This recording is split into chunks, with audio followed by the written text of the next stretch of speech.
Hey everyone, we have Brent here from Tendermint. He'll be doing a talk on Interchain, DeFi, and Cosmos. He heads up strategy and partnerships at Tendermint. I'll let him take it from here. Can you guys confirm you can hear him? Hello, can you hear me?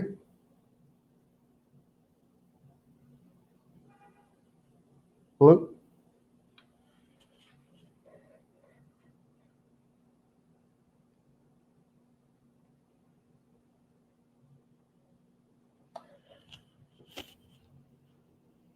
Hi everyone. Hi, good to be here.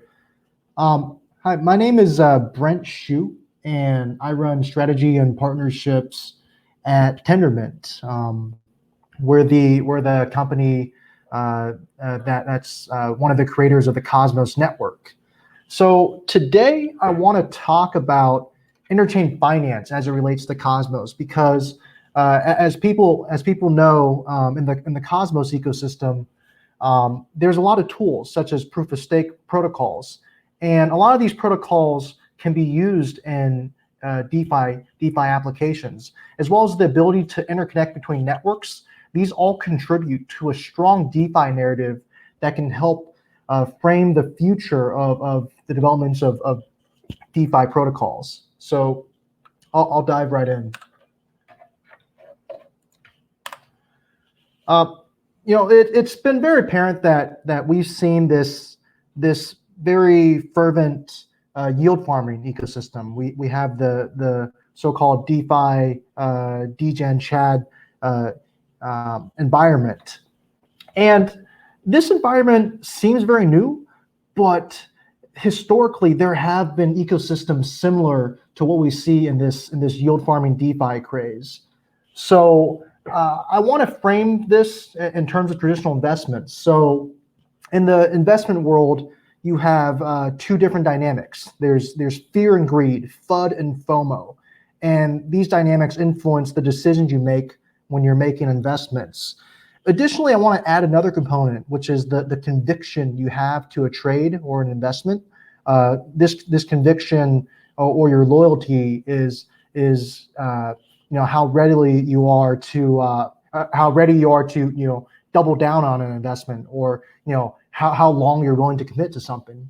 So I frame it in terms of animals. So there's bond dogs and yield pigs, and I think that both of these are actually two sides of the same coin. So a bond dog psychology is that you're loyal to a particular yield generating strategy. You want to see consistent yields that are stable.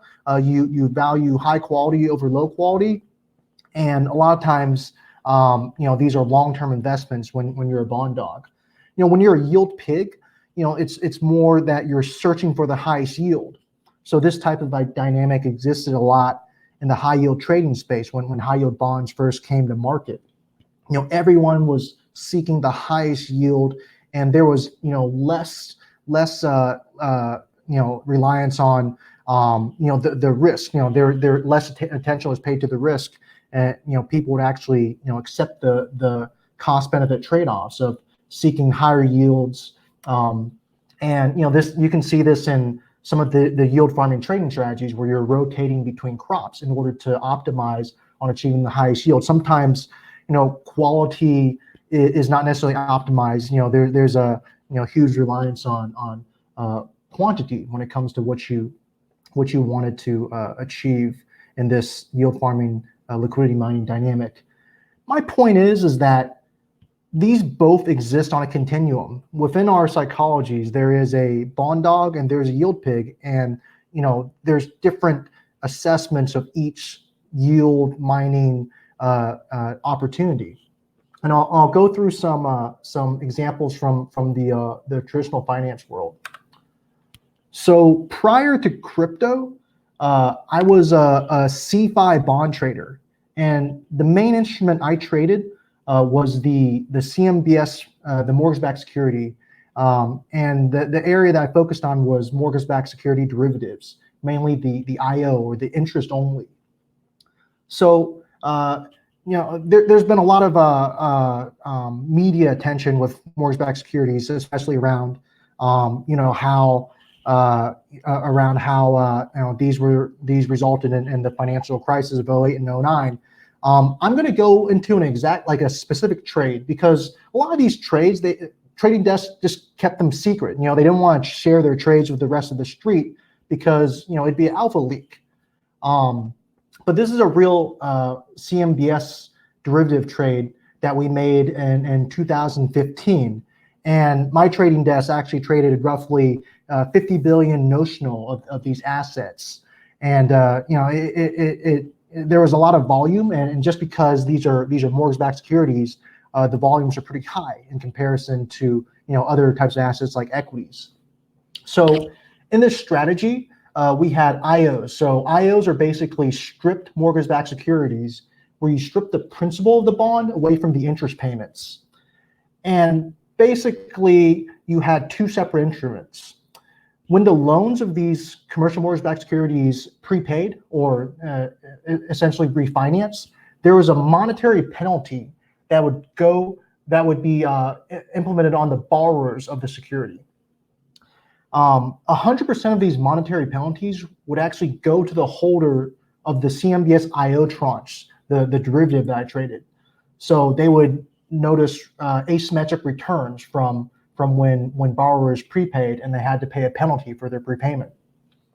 So as a trader and as a market analyst, I just spend time looking at interest rates, analyzing interest rates, predicting them, forecasting them, understanding what these interest rates can indicate about a borrower's propensity to prepay on this mortgage. So when rates moved in one direction, prepayments would increase or decrease. So normally when rates go down, borrowers would want to refinance at a lower rate, and that would result in prepayments. On average, for these instruments, we would see IRRs, APRs or APYs, what have you, around that 90% range, which was huge for fixed income assets. Normally bonds yield 2 to 5%. High yield bonds would yield 10%, but 90% is out of the question.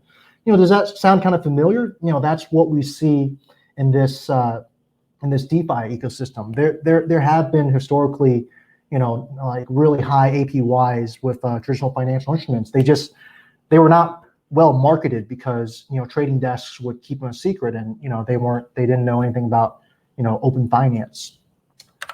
So in my job, this is a graph from some of our analysis, and every run up on this graph indicates a situation where prepayments sped up, and they also correlate with the fact that interest rates also went up in those periods.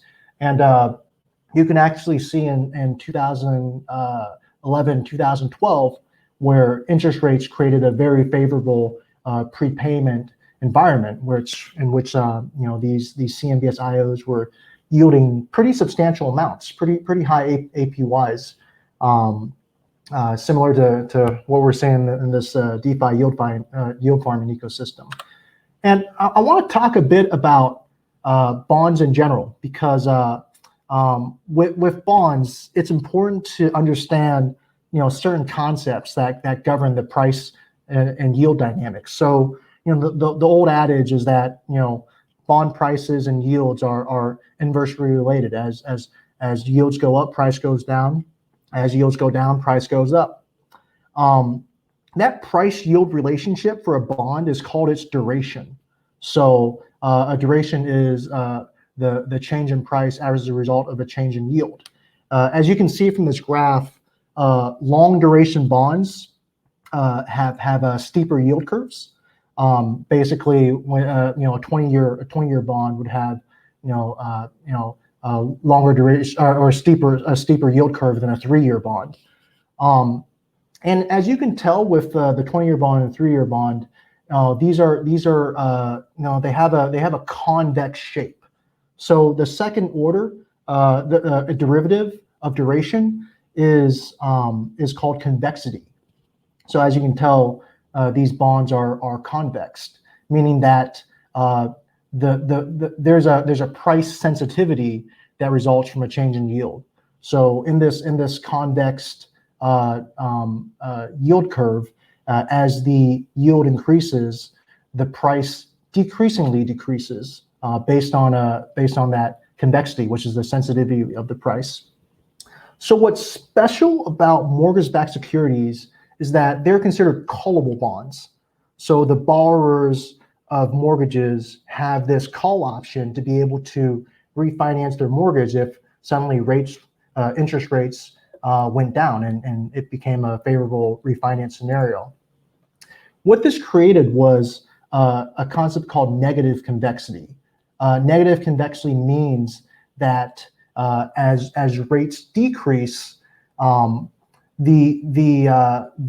price would increase, but the price would decreasingly increase, showing that it's not a traditional convex price yield relationship, but rather there's different sensitivities. And mortgage-backed securities are special because callable bonds had different price dynamics, so they required a special analysis approach to understanding this pricing dynamic. The reason why I mention these callable bonds is because something special about our current DeFi ecosystem is that protocols like Compound, Aave, and MakerDAO also have this callable relationship.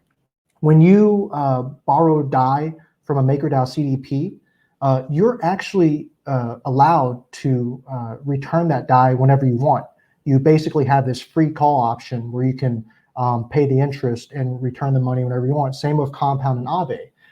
If interest rates became unfavorable to you, so all of a sudden, you borrow, USDC from Compound, and if all of a sudden interest rates went up, you have this callability feature where you can return that loan whenever you want, which shows that this DeFi ecosystem is going to have some interesting dynamics as they relate to rates, similar to what's in the traditional finance world.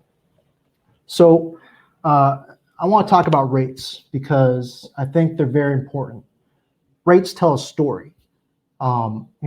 Historical rates tell you the time value of an asset throughout its life cycle. With rates, you can understand dynamics of supply and demand of money and assets, and then eventually you can understand the supply and demand of crypto. So, in the traditional finance world, we got this concept of time value of money. In the future, we're going to have this concept of time value of crypto. It's evolving. It's going to happen. So these rates tell a story. Some examples from the past. Remember a time in history where the borrowing and lending rates of BAT just went through the roof, and the reason for that was that it was during the height of the comp mining phase.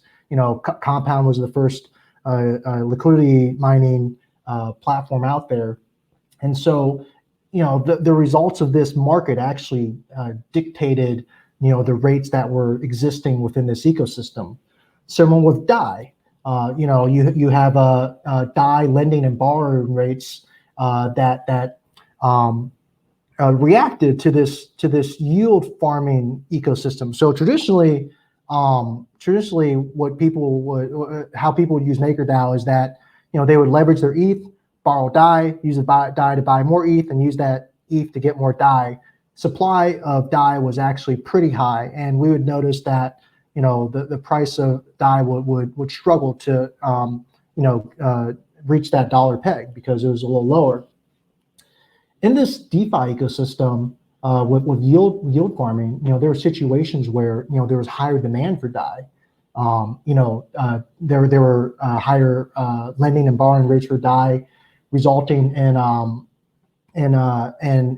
using the DAI and putting it on Curve and using the Curve to earn rewards that would be used to purchase more Ether to mint more DAI based on urine vaults.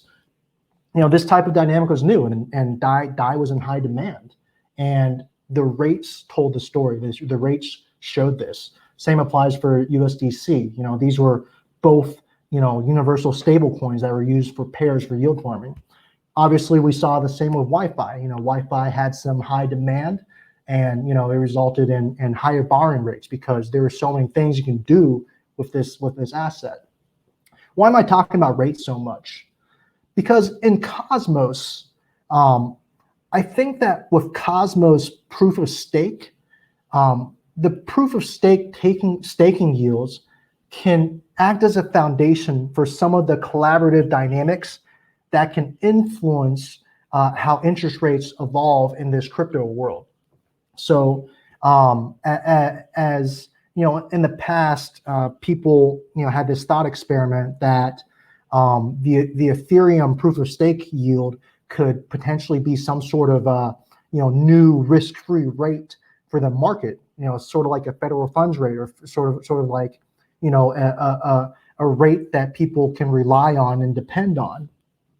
And I want to reinvigorate that thesis, because I think that Cosmos as a proof of stake asset can also exist as some sort of foundational collaborative rate, and different spreads can exist above that to help influence different dynamics and future DeFi protocols. So managing yields going forward. Right now, Compound, Aave, MakerDAO, they are algorithmically determined rates. With Compound and Aave, it's the supply and demand of the assets within the pools that indicate the borrowing rates for people who supply the assets. With MakerDAO, the rates are algorithmically determined by the fact that you want your DAI to remain at $1. Therefore, the stability fees and the DAI savings rate are used as tools to influence that dynamic. But one key distinguishing product that I have a lot of confidence in for the future is a product that has market-driven interest rates. So I really like the yield protocol idea with Y token, coming from Dan Robinson at Paradigm, because these are market-driven rates. A zero coupon bond. Let's say you have a bond worth $100, trading at 95 cents on the dollar, and within 6 months, it's guaranteed that you're going to get $100. And what this creates is in fact similarly to what I talked earlier, the time value of money. You create the time value of crypto, and defining that time value of crypto is going to be the key to building foundations of future DeFi products to make the markets truly make sense as they relate to each other. Another dynamic I've noticed is collaborative yields. When you put like some of those zero coupon bonds from UMA into balancer pools, you can earn BAO, UMA, and REN tokens. There's a collaborative yield in this yield farming environment where different tokens can coincide with each other. And same goes for that YAM portfolio effect. So with YAM, it wasn't very good. There was a problem in the rebase contract, but still, when this phenomenon first emerged, there was 7 or 8 different crypto platforms that appreciated in price collaboratively due to the fact that there was a YAM effect. So these interrelated dynamics are going to exist with many types of assets in the DeFi space. Food tokens, these are driven purely by speculation, and I think that traditionally speculation will help influence innovation. And I think there's a lot of lessons to be learned. Of course, a lot of these tokens ended up not being worth very much, but the ones that found ways of existing, I think there's a lot to be learned from these effects. So Uniswap, I think Uniswap right now is one of the most important protocols in the DeFi space at the moment. So today's a great day. It's October 17th. That's where Uniswap governance proposals are starting. We just had this new proposal to decrease the threshold for quorum votes. From instead of 4% of Uni tokens to 3%, and then it's also decreasing the proposal threshold from 1% to 30 basis points. And these governance proposals are a big deal. Governance is a such a foundational component for the DeFi ecosystem. November 17th, we'll be seeing different Uniswap yield farming dynamics. Instead of only having 4 pools that are getting the Uni tokens, hopefully we'll be seeing different dynamics. And these yields for Uniswap are hopefully going to follow a really market-driven approach where people put a lot of thought into what kind of yield you can expect on top of being a liquidity provider for these Uniswap pools. In addition to that 30 basis points that you earn from being an LP, what additional yields can you expect from just being part of that yield farming dynamic? I think what Uniswap does is gonna set the stage for how other protocols should be approaching this same task. So I just want to point out some nuances regarding this Uniswap AMM discussion, because for the last few days there've been some pretty good discussions. Kyle Samani brought up a point that if we exist in a fast finality ecosystem, and instead of being exposed to Ethereum's longer block times, what if we had lower fees for liquidity providers? I think Dan Robinson does a really good job of refuting a lot of what Kyle Samani says. Even if he's wrong, I'm glad he asked the question, because it opened up the stage to better understand different nuances within the Uniswap protocol and understanding the invariant. Sam Bankman-Fried makes some good points around what exactly are Uniswap liquidity providers. Liquidity providers are a bit passive because they're earning 30 basis points on their capital, but they're passively exposed to the impermanent loss that exists within these liquidity pools. So how does this compare to a traditional market maker?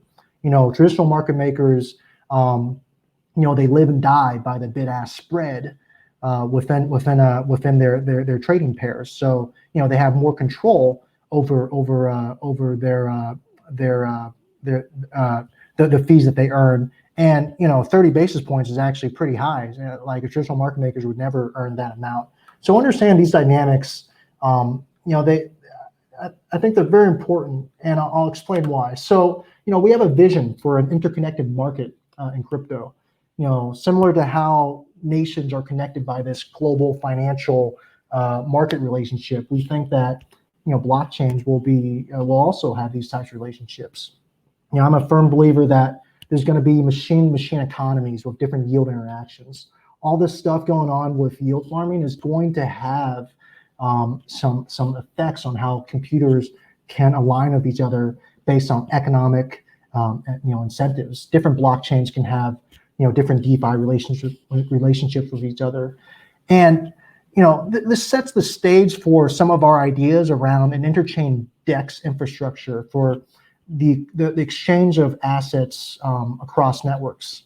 So with Cosmos, we're heavy proponents of interoperability and cross-chain communication between different blockchain networks. One of the reasons that we're looking deeply into Uniswap is that we're also considering a hub AMM DEX module. Basically, this would be an AMM style DEX that is built as a module to the Cosmos SDK that sits on the Cosmos hub. This DEX would use IBC, which is our inter-blockchain communication protocol for connecting between different Cosmos zones, as well as PEGI, which is a two-way peg between proof of work Ethereum and the Cosmos blockchain.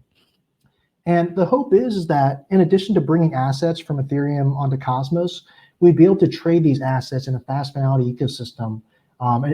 Initially on the Cosmos hub, just because the hub will have more inter-IBC connections with other Cosmos zones. But eventually, we think that different Cosmos zones can all have their own dexes with peg zones, and we see this interoperable future. This is this is how we view the internet of blockchains. There's going to be a lot of interconnected DeFi relationships between different Cosmos zones, and value is going to flow across networks. I want to also talk about staking derivatives. I mentioned that I think that proof of stake yields are going to have a collaborative effect with interest rates.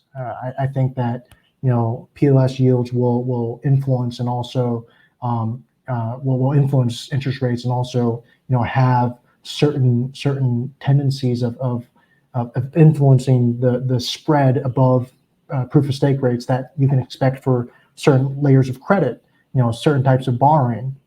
And I think in the past, there's the idea of why stake when you can borrow. I generally think that you can do both, and I generally think that these ideas coincide with each other.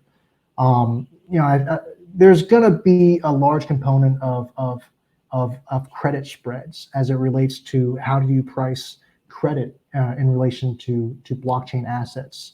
We already see some components with flash loans. When full credit-based lending can exist on a blockchain, you're gonna notice certain relationships with expected yields from proof of stake protocols. Validator shares. This is my favorite implementation of a staking derivative. From Sunny Agarwal. I think this is actually the best implementation of a staking derivative, because this reduces socialized slashing, so that if one validator misbehaves, it doesn't affect the staking derivatives of another validator. And these validator shares can exist on a curve like AMM. So I'm gonna answer some questions. Let's see. Someone talks about statistical analysis, hypothesis. Oh yeah, bond dogs. I was at a old fixed income shop, and our head guy, he's the bond dog. So we're all the bond puppies. Yeah, Solomon Brothers. This is this is from the old bond trading world. New or oh yes. Let's see. Oh, so by value being shared across networks. So Cosmos is designed to be this interoperable protocol where essentially what you have is a locking and minting of new assets on another blockchain. So this is a little bit like, some people use the terminology synthetic asset, but think of it as, being able to take some Ethereum, lock it onto the Ethereum blockchain, and minting a version of that Ethereum on the Cosmos blockchain. What this does is that it creates a way to take a probabilistic finality asset and put it on a fast finality ecosystem such as Cosmos. This is going to create a lot of dynamics. One is being able to take assets from one blockchain and expose them to different types of scalability dynamics on another blockchain. I think this is very special. And I wanted to thank everyone for listening. To reiterate on some of the earlier points, this DGen Chad yield farming ecosystem, this is special. We've seen stuff like this happen throughout history, with bond docs and yield picks, but this is new. There's a new speculative component to it that hasn't yet existed through history. It hasn't existed throughout history, and it's the freedom. It's the open finance component. Never in the history of the world have people been able to sit at home, on their own computers and basically be a fixed income arbitrager, between different rates. And the future of this DeFi ecosystem is pretty vast. I think that Cosmos is going to play a major role in it, And I'm looking forward to seeing the evolution of these DeFi protocols alongside with what we're building on the Cosmos network. And I think that we'll be building a lot of the foundational components to make this stuff work. Looks like I'm out of time. Yep. We good? Yes, we're going to transition to our next talk now. Thanks so much for the great presentation. Thanks, everyone. Hey, Shane, how you doing? Good. All right.